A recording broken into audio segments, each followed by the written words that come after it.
তো দেখতে পাচ্ছেন কিভাবে তারটা কাটছে আপনার ইটে লোহাটা। তো এখানে দেখতে পাচ্ছেন এগুলো লাগানো হচ্ছে।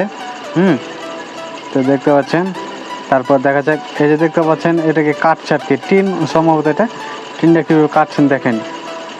তারপর দেখেন টাইট কাটাটা দেখেন কীভাবে কাটছে, অসাধারণ ভাই। দেখতে পাচ্ছেন খুব সুন্দরভাবে টাইট কাটছে, দেখছেন একদম টিউবের মতনে কেটে চলে আসে। তারপরে এখানে দেখেন কি করছে, কাঠকে মানে সিরিজ কাগজে ঘষে দিল এক কথায়। আর এখানে দেখতে পাচ্ছেন কাঁচগুলোকে কাটছে, টুকরো টুকরো করছে। তো দেখতে পাচ্ছেন আপনারা। আর এখানে দেখে কি করছে, কাদার একটা কি বাটি তৈরি করছে, মানে সারা বাটি চীনা মাটির আর কি।